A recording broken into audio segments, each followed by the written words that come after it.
Master એજ્યુકેશનમાં આપ સૌનું સ્વાગત છે. મિત્રો, આજનો જે આપણો વિષય છે તે મૂલ્યાંકન સાથે જોડાયેલો વિષય છે અને તમે જોયું હોય તો આજના અભ્યાસક્રમમાં ખાસ આની ઉપર ભાર આપવામાં આવ્યો છે કે બ્લૂમના વર્ગીકરણ સહિત, એટલે કે બ્લૂમ ટેક્સોનોમી અંગ્રેજીમાં તેને કહેવાય છે. બેન્જામિન બ્લૂમ તેમણે 3 પ્રકારના જ્ઞાનાત્મક ક્ષેત્ર, ભાવાત્મક ક્ષેત્ર અને મનોશારીરિક કે મનોગત્યાત્મક ક્ષેત્ર વિશે ઘણી બધી વાતો આપણને જણાવી છે, જે આપણા એજ્યુકેશન લેવલ પર આપણને ઘણી કામ આવી શકે તેવી છે જો આપણે તેને બરાબર ફોલો કરીએ તો. અને સાથે સાથે આપણે એક્ઝામ રિલેટેડ પણ ચાલી રહ્યા છે, તો તેને પણ ધ્યાનમાં રાખીને આપણે જેટલા પણ મુદ્દાઓ છે તેને કવર કરવાની કોશિશ કરીશું. આ જે બ્લૂમ ટેક્સોનોમી છે તે ઘણો લાંબો વિષય છે, તેના માટે આપણે 3 અલગ અલગ વિડીયો બનાવ્યા છે. એમાં આજે 3 વિડીયો છે તે 3 વિડીયોની અંદર આપણે અલગ અલગ પાસાઓ વિશે વાત કરીશું, જેનાથી તમે પણ કન્ફ્યુઝ ન થઈ જાઓ કે આ કયું પાસું ચાલે છે. એટલે આ જે 3 પાસાઓ છે તે 3 પાસાનો આપણે અલગ અલગ વિડીયો બનાવ્યો છે અને આઈ હોપ કે તમે તે 3 સારી રીતે જોશો. તો આજે જે આપણે પહેલો જ પાસો લીધો છે જ્ઞાનાત્મક ક્ષેત્ર, તેના વિશે માહિતી મેળવીશું. પરંતુ એના પહેલાં જે આ બ્લૂમ ટેક્સોનોમી છે તેના વિશે આપણે થોડીક સામાન્ય માહિતી મેળવીશું. મારું નામ છે માસ્ટર મોહમ્મદ હુસેન. તો મિત્રો, આપણે ફટાફટ આગળ વધીએ. તો બ્લૂમનું વર્ગીકરણ. હવે જો બેન્જામિન સેમ્યુઅલ બ્લૂમ, અહીંયા એક પ્રશ્ન આવે છે કે તે કયા દેશના હતા? તો અમેરિકાના શિક્ષણવિદ હતા. કયા દેશના? અમેરિકાના. તેમણે આ જે ટેક્સોનોમી છે કે બ્લૂમનું વર્ગીકરણ છે તે ક્યારે કર્યું? તો 1956માં. હવે આ જે 1956 છે તે તમારે સાલ યાદ રાખવાની છે, કારણ કે તમને આવું પણ પૂછાઈ શકે કે બેન્જામિન બ્લૂમે પોતાનું જે વર્ગીકરણ છે તે ક્યારે કર્યું, અથવા તો બ્લૂમ ટેક્સોનોમી કયા વર્ષમાં આવી? તો 1956માં. બ્લૂમે 3Rs ને 3HS માં બદલ્યું. જો હવે આને આપણે ફૂલ ફોર્મ પહેલાં તો જાણી લઈએ, પછી એને સમજવાની કોશિશ કરીએ કે જ્યારે એજ્યુકેશન પહેલાં હતું ત્યારે 3Rsનું હતું. 3R એટલે કે ફર્સ્ટ, તમે જોઈ શકો છો બાજુમાં લખ્યું છે કે ફર્સ્ટ R એટલે કે રાઇટિંગ, બીજો R એટલે કે રીડિંગ અને ત્રીજો R એટલે કે એરેથમેટિક. હવે અહીંયા અરેથમેટિકમાં અંદર રનું ઉચ્ચારણ થાય છે એટલે તે રજ છે, ભલે એ આગળ આવે છે. એટલે આ જે 3 R હતા તેને બદલીને બ્લૂમે 3Hનો સિદ્ધાંત આપણા એજ્યુકેશનમાં લાગુ કર્યો. હવે 3H કયા? ગાંધી બાપુને પણ તમે યાદ કરી શકો છો, કારણ કે તેમણે કેળવણી, બુનિયાદી શિક્ષણની વ્યાખ્યા જ આપી છે. 3Hની કેળવણી એટલે કે એજ્યુકેશન. એટલે 3H. ફર્સ્ટ H એટલે કે હેડ, માથું, બીજું હર્ટ એટલે કે હૃદય અને ત્રીજું H એટલે કે હેન્ડ, હાથ. એટલે આ 3 H તેમણે લાવ્યા એજ્યુકેશનની અંદર, જે આપણા 3 સિદ્ધાંત બને છે. ફર્સ્ટ H, પછી સેકન્ડ H અને પછી થર્ડ H. તો આ જે 3 H છે તેના વિશે જ આપણે 3 સિદ્ધાંતો સમજવાના છે.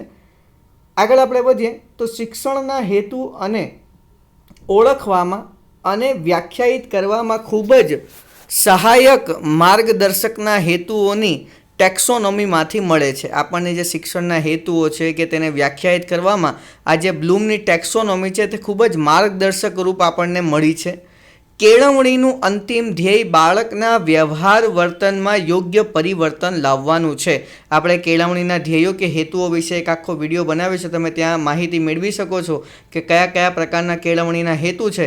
પરંતુ બ્લૂમના અનુસાર જે કેળવણીનું અંતિમ ધ્યેય છે તે બાળકના વ્યવહારની અંદર કે વર્તનમાં યોગ્ય પરિવર્તન લાવવાનું છે. શાળામાં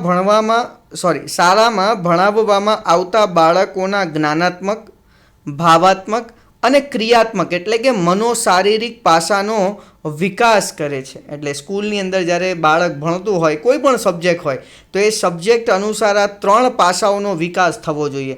ફર્સ્ટ હેડ એટલે કે જ્ઞાનાત્મક, સેકન્ડ હર્ટ એટલે કે ભાવાત્મક, હૃદયથી જોડાયેલું, અને થર્ડ H હેન્ડ એટલે કે ક્રિયાત્મક, એક્શન, હાથો દ્વારા જે મનોશારીરિક પાસાઓનો ઉપયોગ કરીને જે કંઈ કામ થતા હોય છે. તો આપણે આ 3 પાસાને એકદમ ડીપલી અને સારી રીતે સમજવાની કોશિશ કરી, જેનાથી આપણો એક પણ માર્ક્સ ન જાય. તો જોઈએ બ્લૂમની ટેક્સોનોમી. જો તેમણે 3 પ્રકારના ટેક્સોનોમી આપી છે, એમાં પહેલું છે જ્ઞાનાત્મક પાસું, બીજું છે ભાવાત્મક પાસું અને ત્રીજું છે મનોગત્યાત્મક પાસું, જેને મનોશારીરિક પાસું પણ કહેવામાં આવે છે અને ક્રિયાત્મક પાસું. 3 એના જ નામ છે. તો પહેલું છે જ્ઞાનાત્મક પાસું. તેને અંગ્રેજીમાં ધ કોગ્નેટિવ ડોમેન કહેવામાં આવે છે. અને આ જે કોગ્નેટિવ ડોમેન હોય છે તે ટોટલી નોલેજ જ્ઞાનના બેઝ પર હોય છે. અને જ્ઞાન ક્યાં આપણે સંગ્રહ કરીએ છીએ?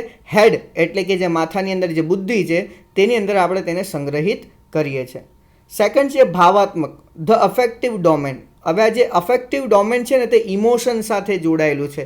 હવે આપણી પાસે જે ઇમોશન છે, લાગણી છે, તે બધી જ આપણા હૃદયની સાથે જોડાયેલી હોય છે.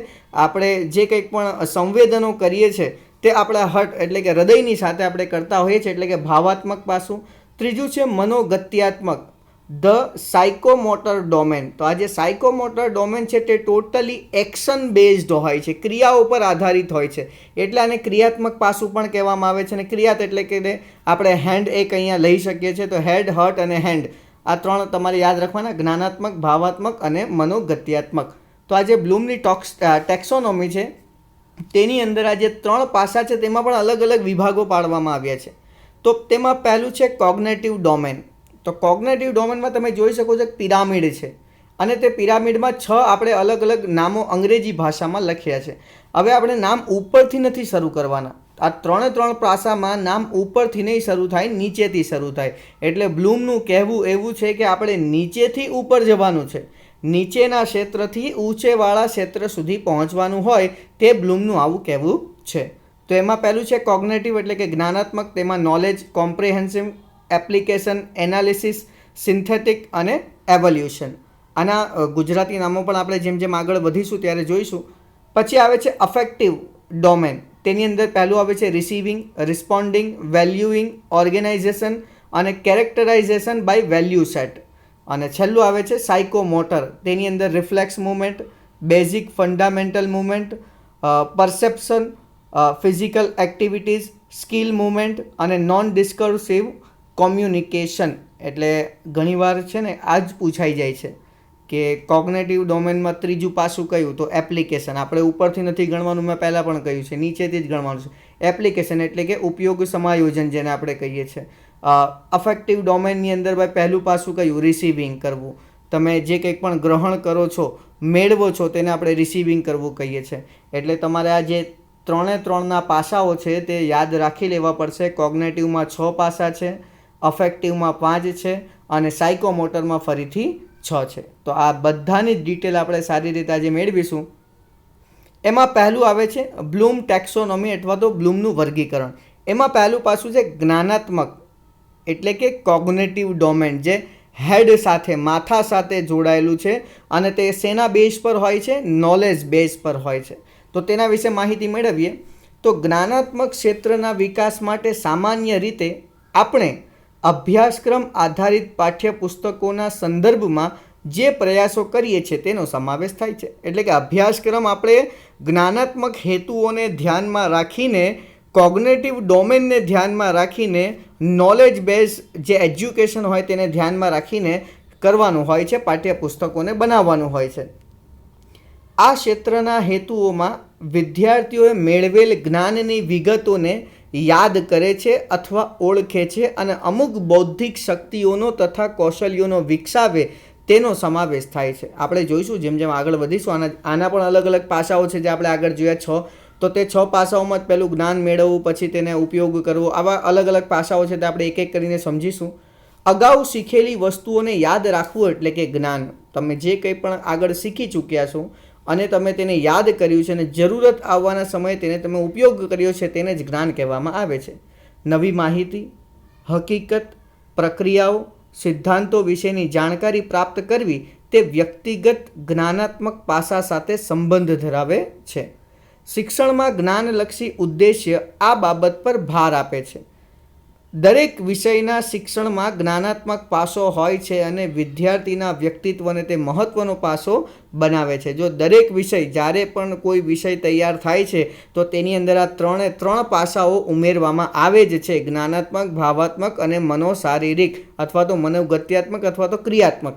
આ 3 પાસાઓનો સમાવેશ થતો હોય છે, જેની અંદર સૌથી મહત્ત્વનો જ્ઞાનાત્મક પાસો હોય છે, કારણ કે તે વિદ્યાર્થીના વ્યક્તિત્વને ખીલવે છે.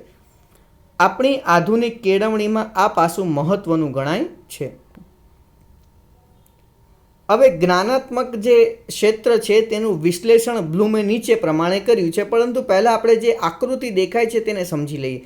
જો તમને બે પિરામિડ દેખાતા હશે, 1956 વાળું અને 2001 વાળું. આપણે પહેલાં જ વાત કરી કે બ્લૂમની ટેક્સોનોમી ક્યારે આવી, કયા વર્ષમાં આવી, તો 1956માં આવી. પરંતુ 2001માં તેની અંદર કેટલાક સુધારા વધારા બીજા શિક્ષણવિદોએ કર્યા. તો એ સુધારા વધારા પણ આપણે સમજવાના છે. અને જે બ્લૂમે ઓરિજિનલ ટેક્સોનોમી આપી છે જ્ઞાનાત્મક ક્ષેત્રની, તેને પણ આપણે સમજીશું. પહેલાં આકૃતિ સમજીએ. 1956 વાળી આકૃતિ પહેલાં સમજી લો કે એની અંદર જે પાસાઓ છે તે કેવી રીતે સેટઅપ કર્યા છે તેમણે. જો ફરીથી હું તમને રિપીટ કરું છું, બ્લૂમના મત અનુસાર આપણે નીચેના ક્ષેત્રથી ઉપરના ક્ષેત્ર સુધી પહોંચવાનું છે.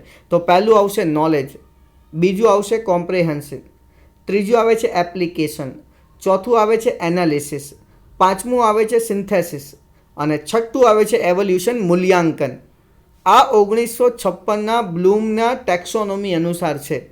હવે 2001માં તેના અંદર કેટલાક પરિવર્તનો કરવામાં આવ્યા અને તેના નામ ચેન્જ કરી દેવામાં આવ્યા. અહીંયા સંજ્ઞાનો વાપરવામાં આવ્યા છે, અહીંયા થોડાક તેને ઓળખીતા એવા વર્બનો ઉપયોગ કરવામાં આવ્યો છે. તો નોલેજનું રિમાઇન્ડર કરી દેવામાં આવ્યું છે. બંને એક જ, નોલેજ એટલે જ્ઞાન, રિમાઇન્ડર એટલે યાદ કરવું. આપણે આગળ જ જોયું, જે યાદ કરો તેને આપણે જ્ઞાન કહીએ છીએ. બીજું છે કોમ્પ્રિહેન્શન. અહીંયા 2001માં તેને અન્ડરસ્ટેન્ડ કરી દેવામાં આવ્યું. કોમ્પ્રિહેન્શન એટલે કે સમજ અને અન્ડરસ્ટેન્ડ એટલે કે સમજણ, બંને એક જ છે. એપ્લિકેશન અને એપ્લાય એટલે કે બંનેનો ઉપયોગ આપણે ઉપયોગ કરવો એવો જ લઈ શકીએ છીએ. એનાલિસિસ બંને જગ્યાએ સરખો છે. એનાલિસિસ એટલે કે વિશ્લેષણ કરવું. અહીંયા ચેન્જીસ થયા છે. બ્લૂમે 1956માં એવોલ્યુશન એટલે કે મૂલ્યાંકનને સૌથી છેલ્લો પાસો ગણ્યો છે, પરંતુ 2001માં આને 5મા ક્રમે ખસેડવામાં આવ્યો. આને એવોલ્યુશન 5મા ક્રમે આવ્યો. હવે આ જે એવોલ્યુશન 5મા ક્રમે આવ્યો તો 6ઠ્ઠા ક્રમે કોણ ગયું? અહીંયા તમે જોઈ શકો છો 5મા ક્રમે સિન્થેસિસ છે, એટલે કે આને આપણે સંશ્લેષણ કહીએ છીએ ગુજરાતીની અંદર, પરંતુ તેનું નામ ચેન્જ કરીને 6ઠ્ઠા નંબર પર ક્રિએટિવ એટલે કે સર્જન કરવું, આવું 2001નો જ્ઞાનાત્મક ક્ષેત્રનો જે સિદ્ધાંત છે તે હેતુઓ છે તે આપણને જણાવે છે. બ્લૂમ ટેક્સોનોમી અનુસાર પણ તમે જોઈ લીધા છે અને 2001ની જે ટેક્સોનોમી તેની અંદર કેટલાક પરિવર્તનો થયા તે પણ તમે સમજી લીધું છે. જો કંઈ જ પરિવર્તન નથી થયું, ખાલી નાઉનની જગ્યાએ વર્બનો ઉપયોગ કરવામાં આવ્યો છે અને સાથે સાથે ઉપરના જે છેલ્લા 5મા અને 6ઠ્ઠા ક્રમને ઉપર નીચે કરી દેવામાં આવ્યું. એવોલ્યુશન 5મે આવી ગયું છે અને ક્રિએટ એટલે કે સર્જન કરવું એ 6ઠ્ઠા ક્રમે જતું રહ્યું છે. હવે અહીંયા આપણે થોડુંક સમજવાની કોશિશ કરીએ તો જ્ઞાનાત્મક ક્ષેત્રનું વિશ્લેષણ બ્લૂમે નીચે પ્રમાણે કર્યું છે. એમાં પહેલું છે વિશિષ્ટ હકીકતોનું જ્ઞાન મેળવવું, વિશિષ્ટ હકીકતો અને સત્યનું જ્ઞાન પ્રાપ્ત કરવાનો માર્ગ, પરંપરા અને માન્યતાઓનું જ્ઞાન, ઘટનાઓની ગતિવિધિ અને પ્રક્રિયાઓનું જ્ઞાન, કોઈ વિષયના વિવિધ પાસાઓ વિશેનું જ્ઞાન, વિધિઓ અને પ્રણાલીઓનું જ્ઞાન, માપદંડનું જ્ઞાન, સિદ્ધાંતો અને સામાન્યકરણનું જ્ઞાન. જો આ બધું જ જ્ઞાન આપણી બુદ્ધિ, આપણા હેડ સાથે સંકળાયેલું છે, એટલે આનો સમાવેશ જ્ઞાનાત્મક ક્ષેત્રના વિશ્લેષણમાં કરવામાં આવ્યો છે. બ્લૂમે આનો ઉપયોગ અહીંયા કર્યો છે. આ જ્ઞાન સૌપ્રથમ સ્મૃતિમાં બે પાસાઓના સ્વરૂપમાં થાય છે, પુનઃસ્મરણ અને ઓળખ દ્વારા. ત્યાર પછી વ્યાખ્યા, વિશ્લેષણ, પ્રયોગ, સંશ્લેષણ અને મૂલ્યાંકનની પ્રક્રિયાનો સમાવેશ થાય છે. આ જ્ઞાનના સ્તરો અત્યંત કઠિન છે પરંતુ ઘણા અગત્યના છે. તો હવે આ જે બ્લૂમ 1956 અનુસાર જે આપણી પાસે અલગ અલગ પાસાઓ છે 6, તેને આપણે થોડુંક ડીપલી સમજવાની કોશિશ કરીએ. તો સામાન્ય રીતે જ્ઞાનાત્મક હેતુઓને નીચેના મુખ્ય હેતુઓનો સમાવેશ કરવામાં આવે છે. એમાં પહેલું આવે છે જ્ઞાન, નોલેજ. આ 1956ને અનુસાર છે. તો રિમેમ્બર એ 2001ને અનુસાર છે. અને રિમેમ્બરનો અર્થ શું થાય છે? યાદ રાખવું. શીખેલી વસ્તુ યાદ રાખવી અને જરૂર પડીએ તેનો પુનઃ સ્મરણ કરવું. જ્ઞાનમાં વિશાળ વિસ્તારમાંની સામગ્રીનું પુનઃ સ્મરણ સંકળાયેલું છે. એટલે તમે જે કંઈ પણ યાદ કર્યું છે તેને તમારે ફરીથી યુઝ કરવાનું હોય, પુનઃ સ્મરણ કરવાનું હોય, તેને જ આપણે જ્ઞાન કે યાદ રાખવું, રિમેમ્બર કરવું કહીએ છીએ. વિશાળ હકીકતો તે માંડીને તે સંપૂર્ણ સિદ્ધાંતો સુધીની બાબતો સાથે સંબંધ ધરાવે છે. એટલે કે મોટામાં મોટી હકીકત હોય કે નાનામાં નાનો સિદ્ધાંત હોય કે સંપૂર્ણ સિદ્ધાંત હોય, તે બધાને જ યાદ રાખવાની બાબતની સાથે આ જે જ્ઞાનનો હેતુ છે તેનો સંબંધ છે. આ બધામાં આવશ્યક બાબત એ છે કે યોગ્ય માહિતીને યોગ્ય સમયે યાદ કરવાની છે, એટલે જ રિમેમ્બર નામ આપ્યું છે 2001ની અંદર. જ્ઞાન એ જ્ઞાનાત્મક ક્ષેત્રની અધ્યયન નિષ્પત્તિઓમાં એકદમ નિમ્ન સ્તરે છે. જો આપણે પહેલાં જ કહ્યું કે બ્લૂમના અનુસાર નિમ્ન સ્તરથી આપણે ઊંચા સ્તરે જવાનું છે, તો તમને પરીક્ષામાં એવું પૂછાય કે જ્ઞાનાત્મક હેતુનો નિમ્ન સ્તર કયો, તો જ્ઞાન. યાદ રાખજો, નિમ્ન સ્તર કયો તો જ્ઞાન, અને ઉચ્ચતર સ્તર કયો તો મૂલ્યાંકન, કારણ કે છેલ્લા પર મૂલ્યાંકન છે. પરંતુ 2001ની રીતે ક્રિએટ એટલે કે સર્જન કરવું છે. આટલું થોડુંક તમારે ધ્યાન રાખજો, એમ તો આગળ જેમ જેમ જોઈશું આપણે તમને સમજાવીશું. હવે આ જે હેતુ છે તેના પણ કેટલાક વિશિષ્ટ હેતુ છે અને અપેક્ષિત પરિવર્તનો પણ છે, જે આ નીચે પ્રમાણે છે. તો હવે આની અંદર વિશિષ્ટ હેતુ કે માહિતી કઈ આવે, તો વિશિષ્ટ અને જુદી તારવી શકાય તેવી માહિતી યાદ કરવી, વિદ્યાર્થીઓ શીખેલી પરિભાષા, વિશિષ્ટ શબ્દો, ખ્યાલો વગેરે યાદ કરે. વિદ્યાર્થીઓ તારીખો, એસએસ એટલે કે સમાજ વિદ્યામાં ઘણી બધી તારીખો અને વર્ષ આવે છે, તો એ બધા યાદ રાખવા. બનાવો, ઘટનાઓ યાદ રાખવી. વ્યક્તિઓ, સ્થળો, માહિતીઓને આધારે અથવા તો ઓળખે. એટલે આવી રીતે તમે જ્ઞાનનો હેતુ ઉપયોગ કરી શકો છો તમારી જે કંઈ પણ બાબતો છે તેને યાદ રાખવા માટે.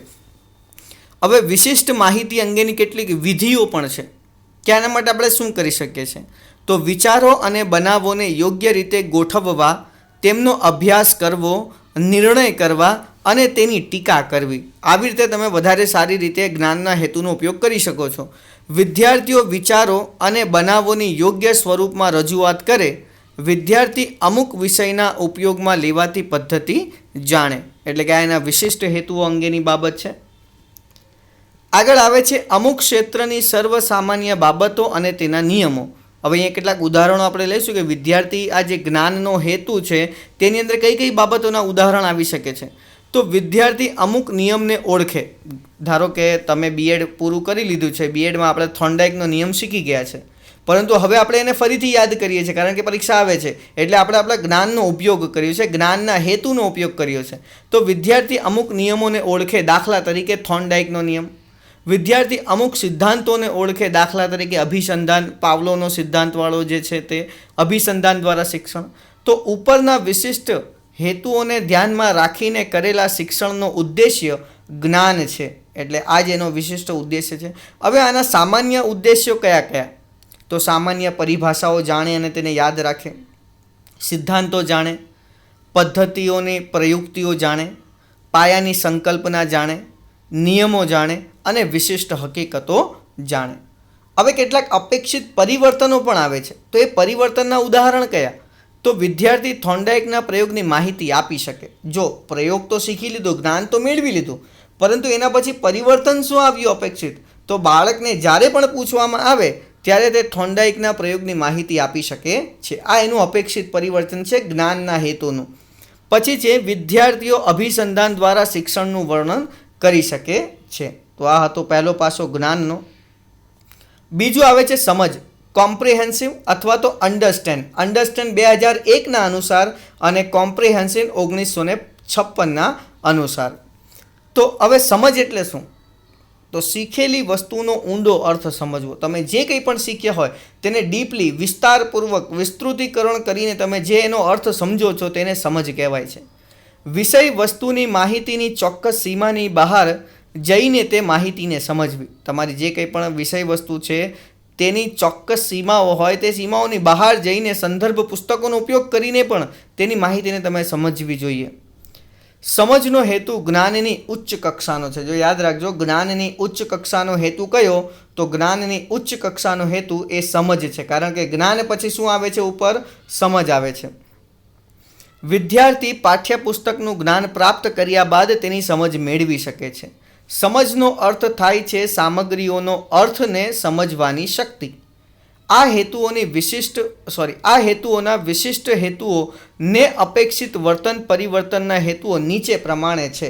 તો આપણે આના વિશિષ્ટ હેતુઓ સમજીએ. પહેલાં તો વિદ્યાર્થી વિશિષ્ટ સત્યો, શબ્દો, નિયમો, સાધનો અને સિદ્ધાંતોને પોતાના શબ્દોમાં રજૂ કરે, કારણ કે તેમને સમજ આવી ગઈ છે તો હવે તે રજૂ કરી શકે છે. વિદ્યાર્થી પારિભાષિક સ્વરૂપમાંની માહિતીને પોતાના શબ્દોમાં રજૂ કરે અને પાઠ્યપુસ્તકની વ્યાખ્યા આપે અથવા તો ચાર્ટ આલેખનોનું અર્થઘટન કરે અથવા તો તેને સમજાવે. આને સમજનો હેતુ કહેવાય છે, વિશિષ્ટ હેતુ.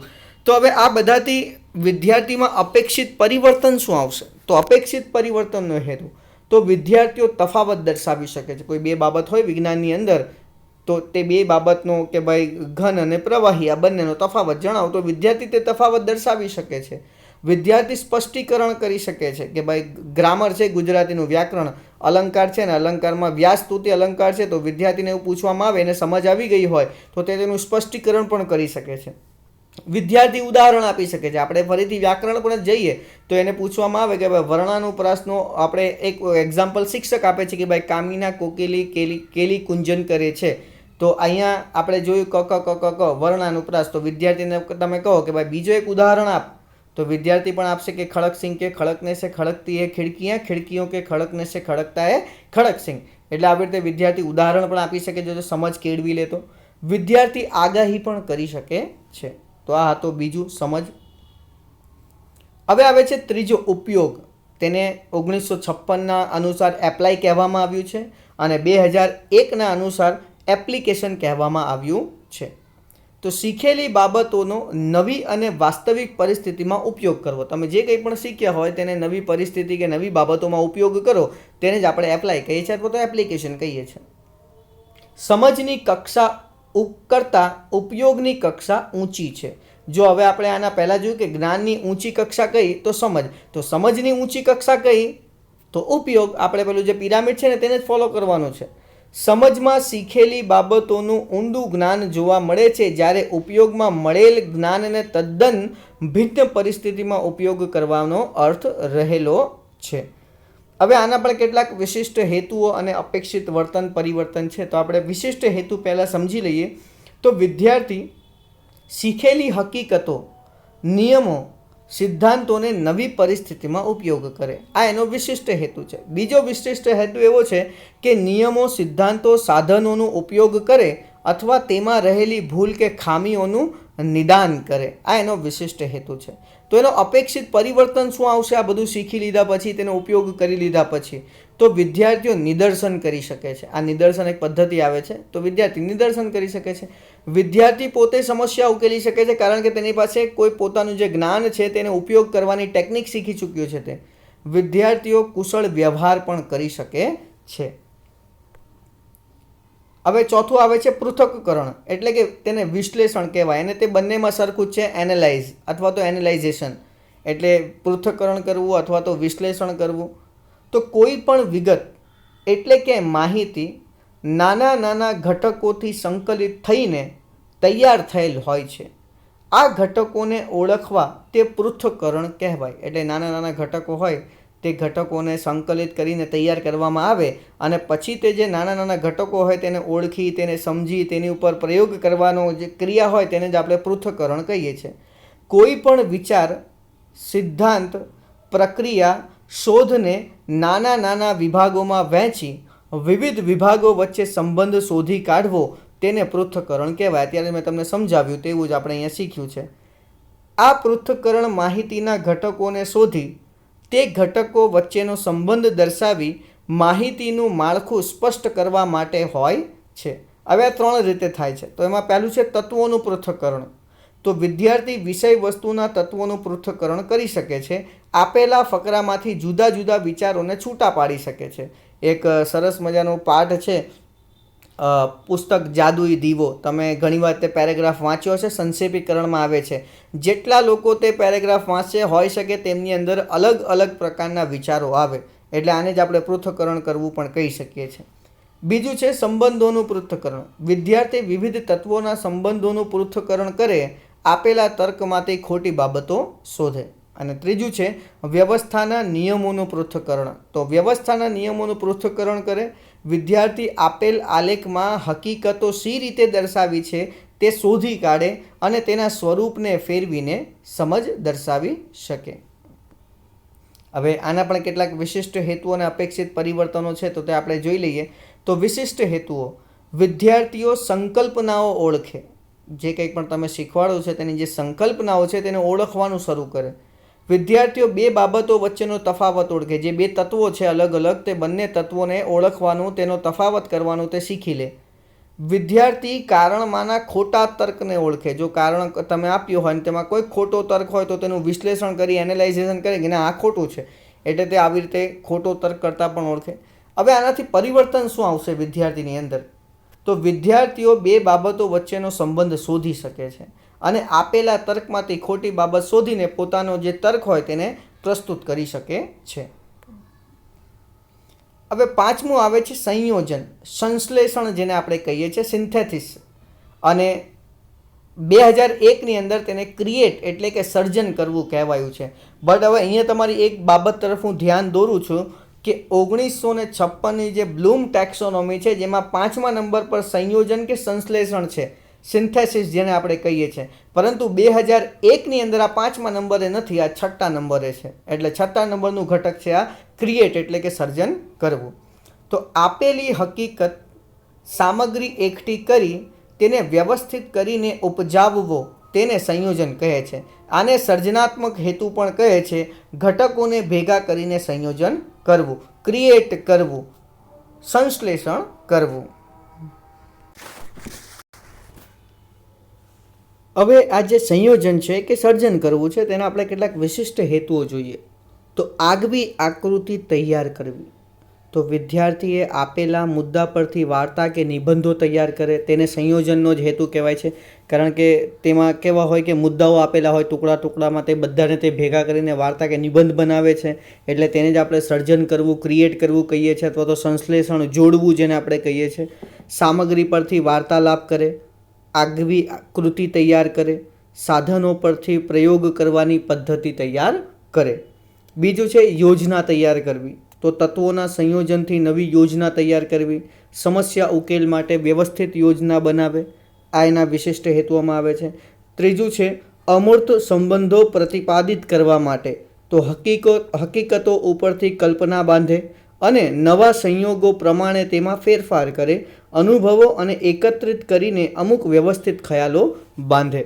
અને છેલ્લું છે વિદ્યાર્થીઓ સર્જનાત્મક વાર્તાઓ લખી શકે, પોતાની સર્જન શક્તિથી તે વાર્તા લખી શકે, પ્રયોગ માટેનું આયોજન કરી શકે અને પ્રયોગ માટેના સાધનોના નામ જણાવી શકે. આ બધું સંયોજન અને સર્જનમાં આવે છે.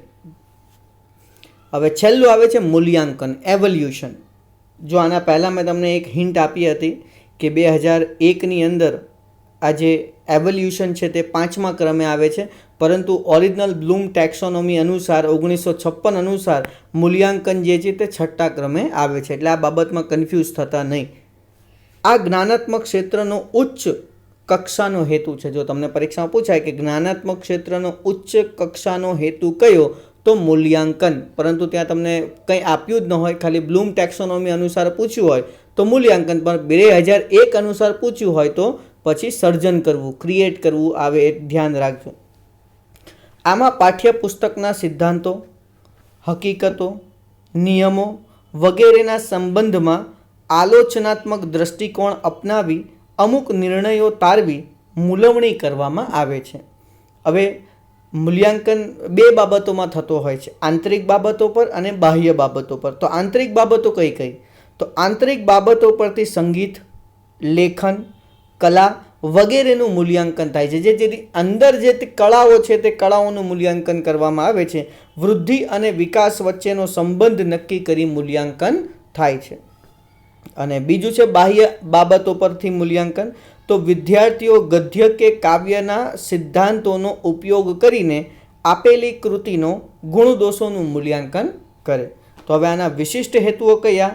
તો વિદ્યાર્થીઓ આકૃતિનું અર્થઘટન કરે. ઘણીવાર આપણે કહીએ ને કે ભાઈ આ એક પિક્ચર છે, આ ફોટો જોવો અને આ ચિત્ર જોઈને તેને અંદર તમને શું શું દેખાયું તેને તમે જણાવો. આને મૂલ્યાંકનનો હેતુ કહેવાય, અથવા તો સર્જનાત્મકતાનો હેતુ પણ કહેવાય. વિદ્યાર્થી બે બાબતો વચ્ચેનો તફાવત દર્શાવે. હવે આ બધી જ બાબતોનો અપેક્ષિત પરિવર્તન વિદ્યાર્થીમાં શું આવ્યું?